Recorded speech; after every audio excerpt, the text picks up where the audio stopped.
اچھا یہ کلاس والے بابا کہ یہ بھی ایک بہن ہے احمد نام ہے ان کا، کہتے ہیں کہ ہر گناہ اللہ تعالیٰ معاف کر دیتے ہیں چاہے جتنا بھی بڑا ہو، یا آپ سے سنیں کہ گناہ جتنا بھی بڑا ہو یا چھوٹا ہو اللہ تعالیٰ ہر گناہ معاف کر دیتے ہیں. پرسنلی پوچھنا چاہ رہے ہیں کہ مولانا یہ بات ٹھیک ہے کہ واقعی اللہ ہر گناہ معاف کر دیتے ہیں کہ اللہ اتنے کریم ہے؟ قرآن شروع ہوتا ہے بسم اللہ الرحمن الرحیم، پہلی آیت میں اللہ تسلی دے رہا ہے سبحان اللہ. میں رحمان ہوں رحیم، پھر ریپیٹ کرتا ہے، پہلے اپنے رب ہونے کو بتاتا ہے الحمدللہ رب العالمین. اللہ تو پالنے والے کے اندر محبت ہوتی ہے تو پالتا ہے. ماں کیوں راتوں کو اٹھتی ہے اور بار بار کھلاتی ہے؟ تو رب ہونا محبت. پھر الرحمن الرحیم، پھر اللہ کے 99 نام ہیں جو ہمیں اللہ کے ویسے تو اللہ کے ناموں کی کوئی انتہا نہیں. ہمارے نبی نے ایک مجلس میں 99 نام گنے، ترمذی میں ہیں، ابن ماجہ میں بھی ہیں. اس میں صرف ایک نام ہے غصے والا، صرف ایک، المنتقم، بس. باقی کسی نام میں اللہ کے غضب کا کوئی اظہار نہیں. تو یہ بتانا بھی ضروری تھا کہ مجرمین کو کون پکڑے گا، لیکن اس منتقم کو میرے نبی لائے کیسے ہیں؟ یہ کیا کمال ہے. یہ ایک دن پڑھتے پڑھتے میری بات سمجھ میں آئی. میں نے کسی کتاب میں نہیں پڑھا. یہ پنجہ ہے نا، اس کو سمجھو چھری ہے، ادھر سے بھی کور ہو جائے ادھر سے بھی کور ہو جائے جی قوت ختم ہو گئی. جی. تو یہ ہے المنتقم. ادھر ہے البر التواب، نیکی کو قبول کرنے والا، توبہ کو قبول کرنے والا، اپنے بندوں پہ رجوع کرنے والا. الرؤوف مہربان، الرحیم بہت رحم کرنے والا. دو ادھر بیچ میں ہے المنتقم. تو اس کو میرے نبی نے اللہ کے انتقام کی صفت کو رحمت کی صفتوں میں ایسے چھپا دیا. یہ میں نے حج پہ بیان کر رہا تھا تو سہیل احمد بھی بیٹھا تھا، وہ اتنا رویا اس بات پر، اتنا رویا جس کی کوئی حد نہیں ہے. حج پہ اس کا کافر الگ تھا، میں وہاں بیان کرنے گیا تھا. پھر عرش کے اوپر اللہ نے ایک تختی ہے، اس پر لکھا ہے سبقت رحمتی غضبی، میری رحمت میرے غصے سے آگے ہے. پھر اللہ تعالیٰ نے فرمایا کہ یبن آدم لو بلغت ذنوبک عنان السماء، میرے بندہ یا بندی اتنے گناہ کر کے یہاں سے لے کر آسمان تک پہنچا. اکٹھا کرو ساری کائنات کو، جانوروں کو بھی انسان بنا دو، مچھلیوں کو بھی، کیڑوں کو، مکوڑوں کو، پتنگوں کو، پروانوں کو، جراثیموں کو، فرشتوں کو، جنوں کو، چوپایوں کو، پرندوں کو، سب کو انسان بنا دو اور قیامت تک عمر دے دو اور طاقت دے دو گناہ کی، کرو بھائی. تو یہ تو سورج تک بھی نہیں جا سکتے. تو اللہ کہہ رہا ہے آسمان تک پہنچا، ایک دفعہ کہہ دے یا اللہ معاف کر دو، سارے معاف کر دو. ولا ابالی، اور مجھے کوئی پرواہ نہیں. کیوں کہ لن تبلغوا ضری فتضرونی ولن تبلغوا نفعی فتنفعونی. تم برے بن جاؤ مجھے نقصان کوئی نہیں، تم اچھے بن جاؤ مجھے نفع کوئی نہیں. تو لہٰذا مجھے معاف کرنا. بلکہ اور عجیب حدیث یاد آئی، اچھا کہ آپ نے سوال کر لیا، میں تو پتہ نہیں کب سے بھولا ہوا تھا. میرے نبی نے فرمایا کہ میرا اللہ کہتا ہے لو لا تذنبوا، اگر تم خطاؤں سے پاک ہو جاؤ، لذهب اللہ بکم، اللہ تمہیں اٹھا دے گا، اپنے پاس بلا لے گا. ویاتی بقوم، اور ایک قوم پیدا کرے گا جو یذنبون ویبکون ویستغفرون فیغفر لهم، جو اگر خطائیں کریں گے پھر اللہ کے سامنے روئیں گے پھر اللہ ان کو معاف کرے گا. اگر تم گناہ نہ کرو اللہ تمہیں موت دے دے گا، جنت میں رہے. ایک قوم لائے گا جو گناہ کریں گے، پھر روئیں گے، پھر معافی مانگیں گے، پھر اللہ انہیں معاف کرے گا. تو لہٰذا اللہ کی رحمت کا کوئی انتہا نہیں ہے. 100 حصے کیے جائیں، میرے نبی نے مثال دی، تو اللہ نے ایک حصہ زمین پہ اتارا، 99 آخرت کے لیے رکھیں.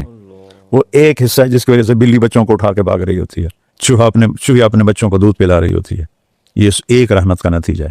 تو 99 جب قیامت کے دن کھولے گا تو کیا ہوگا؟ سبحان اللہ. اس لیے میں کہتا ہوں کہ معاملہ بہت آسان ہے، کیونکہ اللہ سے ہے معاملہ. جہاں اثر سے پاک ذات، باپ بیٹے میں مقدمے بازیاں چل رہی ہیں عدالتوں میں، دیکھو جی سگے بھائیوں میں چل رہی ہیں، دیکھو چونکہ اثر ہوتا ہے. تو میرا اللہ اثر سے پاک ہے. کہتا شیطان نے جب نکالا نا تو نے کہا فَبِمَا أَغْوَيْتَنِي لَأُزَيِّنَنَّ لَهُمْ فِي الْأَرْضِ وَلَأُغْوِيَنَّهُمْ أَجْمَعِينَ.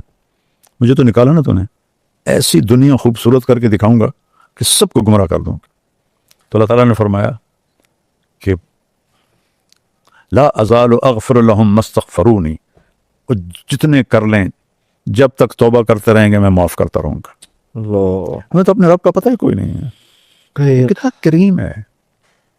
تو ایک دفعہ یا اللہ کہتے ہو 70 دفعہ جواب آتا ہے لبیک یا عبدی. کوئی ماں میں طاقت ہے کہ وہ بیٹا پکارے تو ماں کہے لبیک لبیک لبیک یا بنیہ. وہ ایک دفعہ کہو یا اللہ تو آسمان گونج اٹھتا ہے لبیک لبیک لبیک یا عبدی.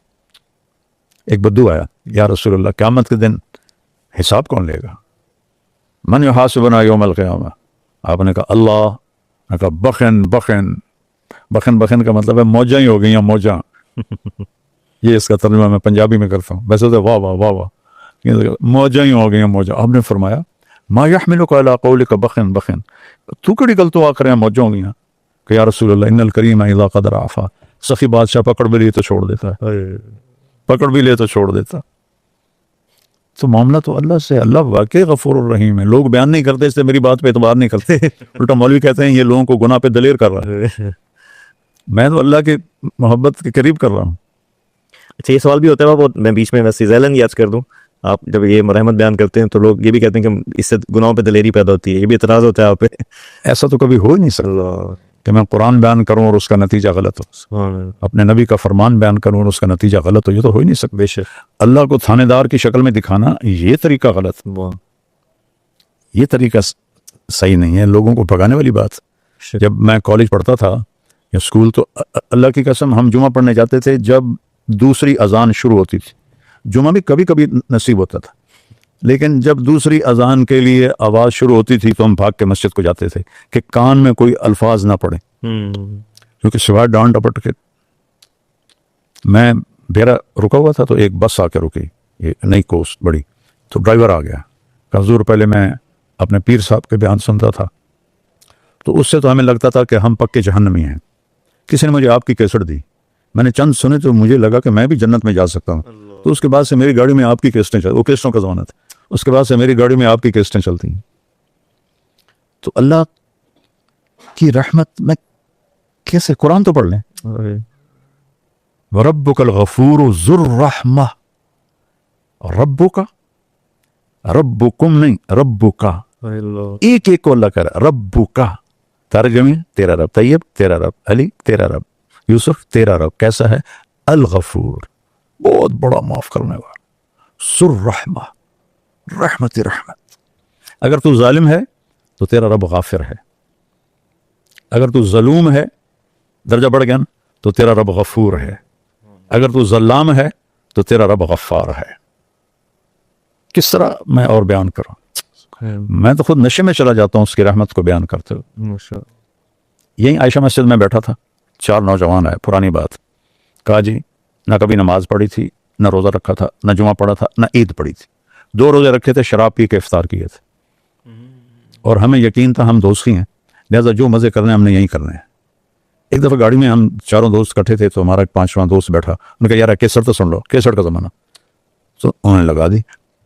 تو اس میں ہم نے سنا آپ کہہ رہے تھے کہ اتنے گناہ کرو کہ آسمان تک چلے جائیں, توبہ کرو تو اللہ معاف کر دیتا ہے. کہنے کہ جی اللہ کی قسم ہمیں پتہ ہی نہیں تھا کہ اللہ اتنا غفور ہو.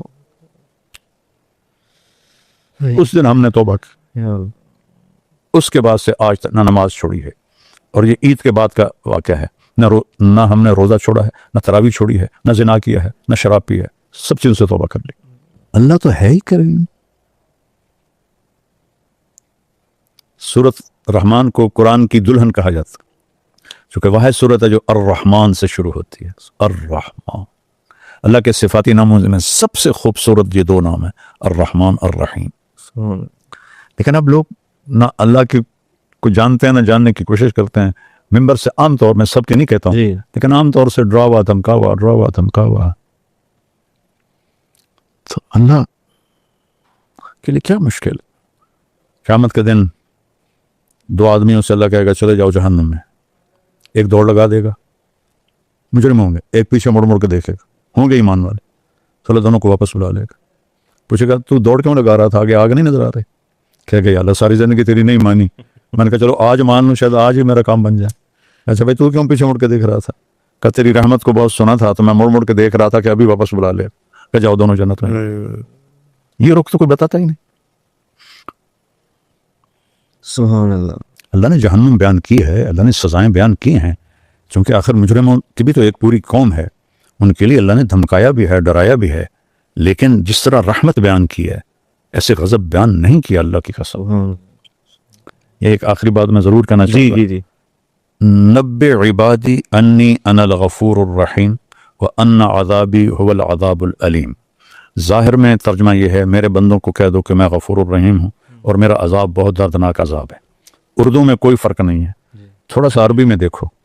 نبے بار بار بتانا ہے میرے نبی, ایک دفعہ نہیں. نبے باب تفعیل ہے جس میں تکرار ہوتا ہے. جی بار بار بتاؤ. انی میں یا متکلم, جی انا ضمیر متکلم, میں بذات یقیناً میں بذات خود الغفور ہوں اور رحیم ہوں.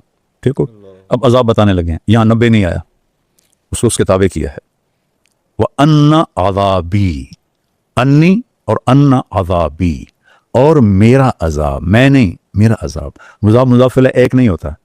کتابی, قلمی, سیارتی, میری گاڑی, میرا قلم, میری کتاب.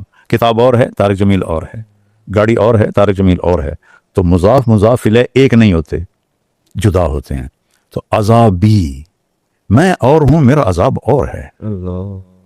اللہ نے کہیں معذب کہا ہے کہ میں معذب ہوں, غفور تو کہا. اور کتنی خوبصورت, یہ ظالم ہے تو غافر کی صفت آئے گی, ظلوم اس سے زیادہ تو غفور اس سے زیادہ, ظلام اس سے زیادہ تو غفار اس سے زیادہ. تو ان عذابی, اور میرا عذاب, عذاب اور اپنے آپ کو جدا کر دیا. پھر ہوا, غائب کر دیا.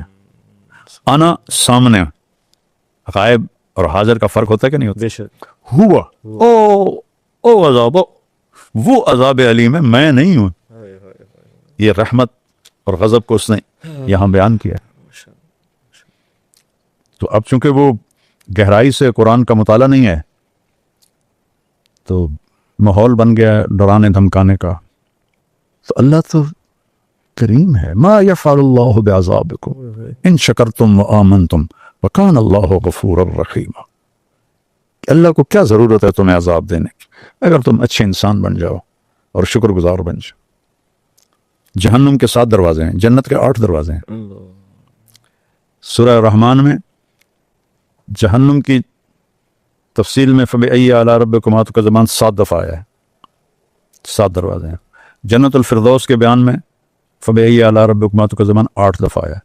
جنت کو اللہ نے بڑا بنایا ہے, دوزخ کو چھوٹا بنایا ہے, اور پھر کتنوں کو معاف کر کے نکال کے جنت میں ڈالے گا جو ایمان والے ہیں.